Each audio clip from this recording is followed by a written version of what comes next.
नमस्कार दर्शक बंधु ओडिया न्यूमेरोलॉजी आउ एक अध्याय को आपण मानक स्वागत। ओडिया न्यूमेरोलॉजी जेउठी संख्या एवं भाग्य मिसी आपणक जीवन को आलोकित करे।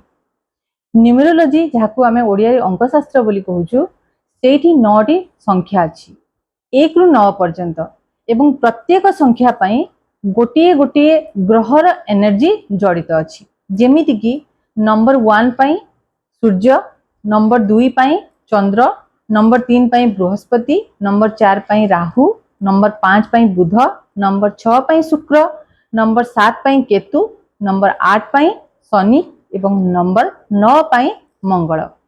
प्रत्येक ग्रहर किछि किछि एनर्जी हमर जीवन को प्रभावित करे। जदि से ग्रह र सुप्रभाव पड़िबो ताहले हमर जीवन आनंदमय हेबो। जदि से ग्रहर कुप्रभाव पड़िबो ताहले हमें असुविधा भोग करिबा।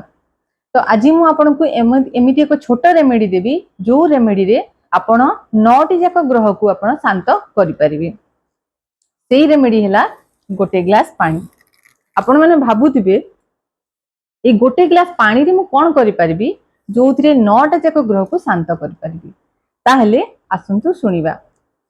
प्रथम ग्रह हेले सूर्य जहाको आमे अंकशास्त्र रे नंबर 1 कहू।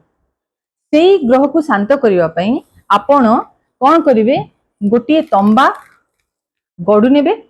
सेही तंबा गडु रे आपण जल नै सूर्य को अर्पण करिवे। सूर्यंकर बीज मंत्र कहिवे किंबा सूर्यंकर 12 टी ना उच्चारण करिवे। एठी आपण जदि जानि छंती ताहले आदित्य हृदय स्तोत्रम रो भी पाठ करि पारंती। एबे आसीबा नंबर 2 जहाको आमे कहूछु चंद्र। चंद्रन को शांत करिवा पई आपण कोन करि परिवे गोटे रूपा ग्लास रे डेली आपण पानी पी पारिबे। एहा कले आपणकर चंद्र शांत हेबो। आउ गोटे उपाय हैला चंद्रन को से शांत करिया पई चाहू छंती ता हेले प्रति सोमवार दिन आपण शिवलिंग रे जल अर्पण करंतु। एहा कले भी चंद्र शांत होंती। एबे देखिबा नंबर 3 जहाको हमें डिनोट करू बृहस्पति। बृहस्पति ग्रह हेले हमर इंटेलिजेंस आउ नॉलेज रो प्रतीक। तो जदि हमर बृहस्पति ग्रहर कुप्रभाव आम जीवन रे देखा जाउची ताहले गाधोइला बेले पानी बाल्टी रे आपण गोटे चुटकी हल्दी पकेई गाधंतु। ताहले आपनकर जीवन सुखमय होबो। नंबर 4 जहाको आमे कहू राहु। राहुर प्रतीक हैला अस्थिरता। आम जीवन रे जदि अस्थिरता देखा दउची बारंबार बाधा विघ्न आसुची ताहले जानंतु आपण राहुर कुप्रभाव रे ग्रासित अछंती। राहुर कुप्रभाव को ठीक करबा पई आमे कोन करि परिबा घर को जे भी अतिथि आसुचंती समस्त को आपण पानी दियंतु पीवा पई। आपणक राहु आपे आपे शांत होई जिवो। नंबर 5 डिनोट करे बुध ग्रह को। नंबर 5 को ठीक करबा पई आपण कोन करंतु गछ गुडे रे पानी दियंतु ताहले आपणकर बुध ग्रह शांत हबो। नंबर 6 जहाको आमे शुक्र ग्रह कहूछु। शुक्र माने हेले कंफर्ट। आम जीवन रे जदि आपण चाहूचंती खुशी रे रहया पई शांति रे रहया पई लग्जरियस लाइफ बंचिया पई ताहले आपण शुक्र को शांत करंतु।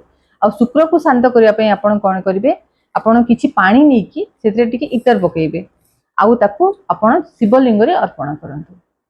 नंबर 8 जे हेले शनि। शनि सबु बेले खुशी होंती जेते बेले आमे कोनोसी गरीब लोक आउ छोट वर्गर लोकन को सहायता करू। तो आपण जदि कोनोसी दिन मजूरिया कोनोसी काम कला लोकन को आपण पानी पिउचंती ताहले आपणकर शनि आपे आपे शांत होई जिवे। एबे आसिले मंगल। नंबर 9 मंगल ग्रह को डिनोट करे। मंगल ग्रह को शांत करिया पई आपण कोनोसी हॉस्पिटल कोनोसी अनाथाश्रम कोनोसी भी जगह रे जो जगह रे आपण करि परिबे आपणकर यथा शक्ति आपण गोटे वाटर फिल्टर देई पारंती कोनोसी जगह रे आपण जल छत्र करि पारंती आउ लोकन को पानी पियांतु ताहेले आपणकर नवग्रह ए पद्धति रे आपण शांत करि परिबे। आशा करे आपण को वीडियो टी भलो लागिथिबो आ आपण को जीवन रे किछि आशार आलोक नेकी आसीबो। तो एबे एतिकी रे रहूची। नमस्कार, जय जगन्नाथ।